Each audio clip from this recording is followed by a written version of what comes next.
I wanted to go through something that someone had a question about, and this is determining the spin up and spin down in the x direction states and how they behave mathematically.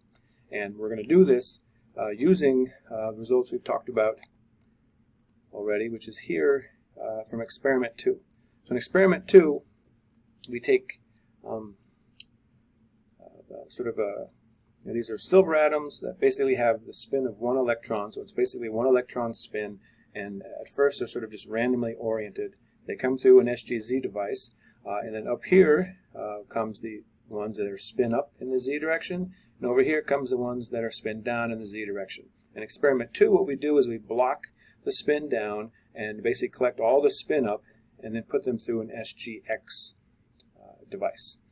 And here, as we discussed, we find that when we do that, 50% are up and 50% are down. And so we're going to use that data to go through and try to figure out the actual structure of these states. We'll also use data, because you can take the same experiment and run it the other way, which is to block the positives and send in through the spin downs in the z, and you get the exact same results.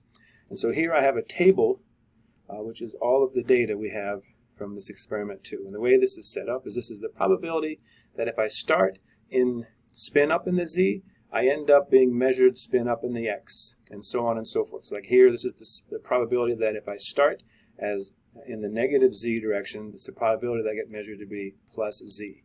And of course, we know from our rules of quantum mechanics that probability is the inner product of the two states. So here's the state I started in, here's the state that I want to see how the probability is being measured in, and I take the absolute square. And from our experiments, we get 1/2 for all of these. And so a nice general procedure to do this then is to just sort of just take some general states. And so we know that we can write the spin up in the x and the spin down in the x as a linear combination of spin up and spin down in the z. And so I just make these coefficients a, b, c, d. The one tricky thing here is these coefficients can be complex. So let's go through and do this. And so what you can do is, for instance, in this first case here, I'm going to actually just do this probability as drawn there. And so I take what I have here, spin up in the x, and I'm going to write out the bra of that guy. And so I get something kind of like this. Sorry about that. So let's just write like this. And so I get a star spin up plus b star spin down. So that's the bra of this guy.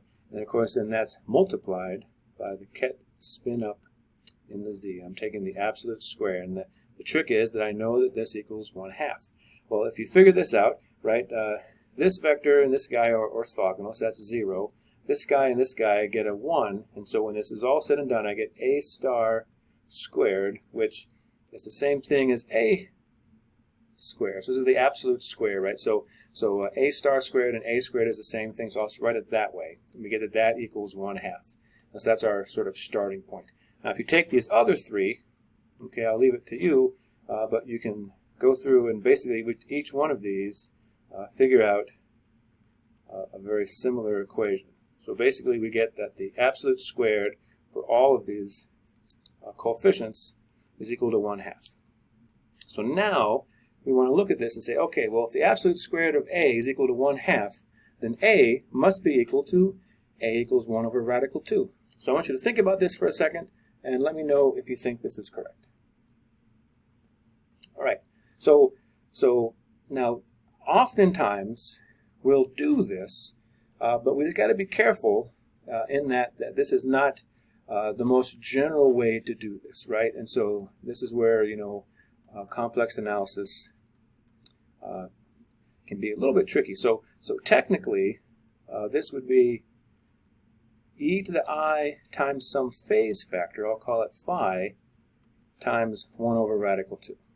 And of course, you can see that basically if I do that, so that definition is a star times a, and so a star would be e to the negative I phi, 1 over radical 2, and then a would be e to the I phi, 1 over radical 2. So these two guys cancel, and I get 1/2. So the most general solution to this is this right here.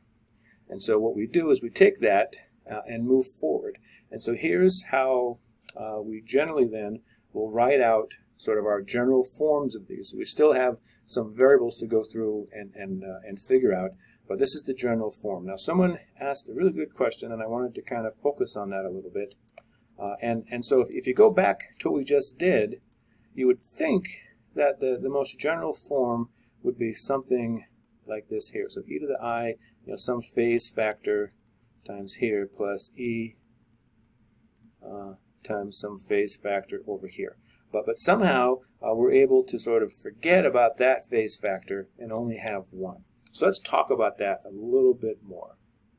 And what we're doing here is something that you'll see done often in quantum mechanics. And so what I can do here is I can pull out this phase factor. So we get e to the I phi 1, I have 1 over radical 2 times this stuff here.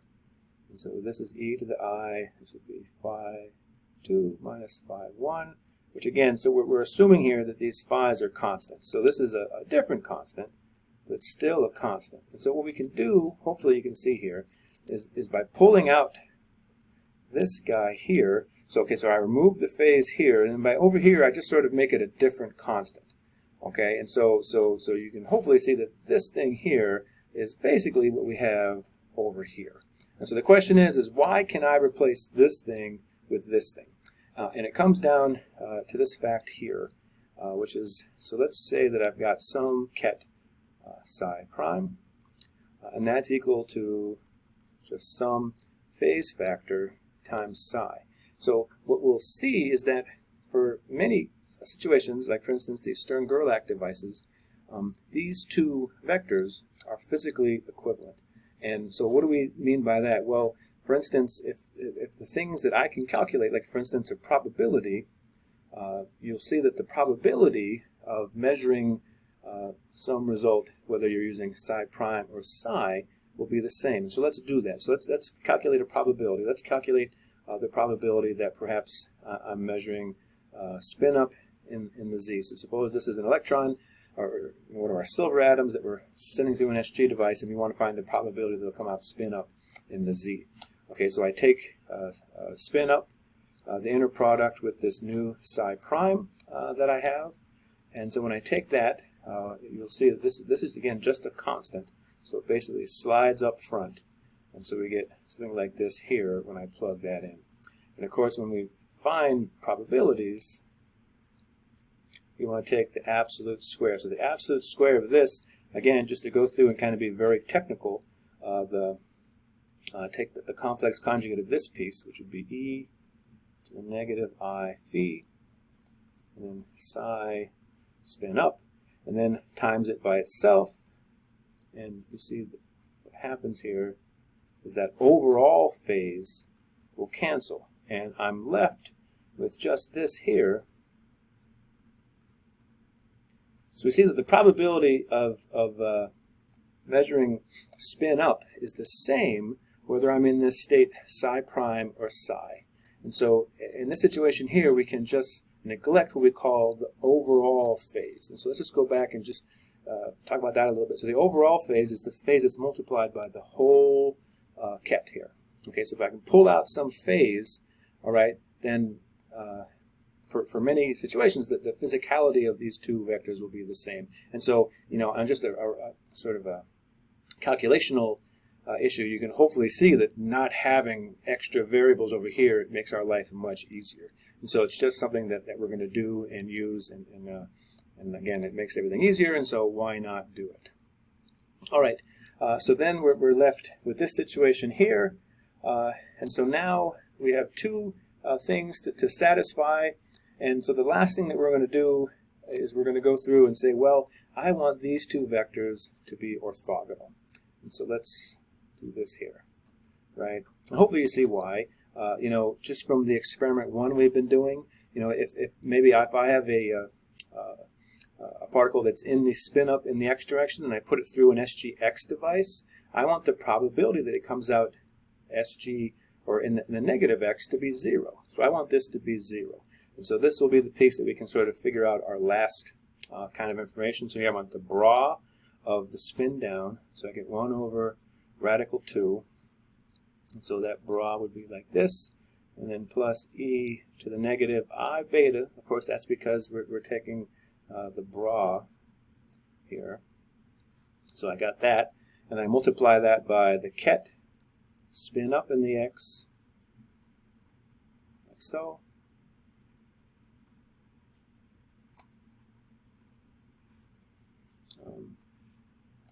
This is a plus sign. All right, and again, we can just use the fact that we know that these vectors spin up and spin down in the z are orthogonal. And so from this, if I go through, I get 1/2 1 plus e to the I alpha minus beta.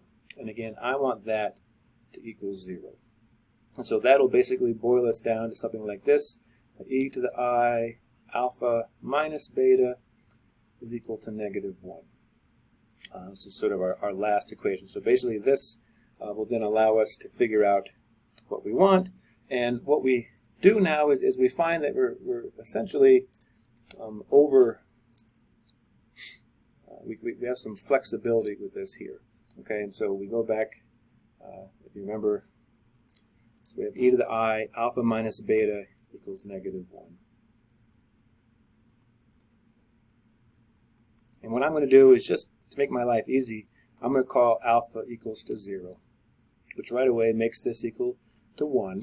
Okay, and then see if that works. And so if I do that, then I get e to the negative I beta equals, and again this is -1. We go back to the bigger part, right? It's -1. So e to the I beta equals -1, and you'll see if you plug out, sort of write out the definition of this. So it's cosine of beta plus I sine of beta, and of course the -1 looks like this here. So in a case where I get e to the negative I beta equal to -1, that would be for my angle equal to pi. And so we don't actually have the imaginary part here. And so if I plug this in over to here to find this guy, I just get that it's a negative sign. So I get -1. And so we set up our two vectors like that. Now what you can always do at the end of this is actually plug in and make sure these are orthogonal. But that's basically the procedure to go through and do that. Thanks.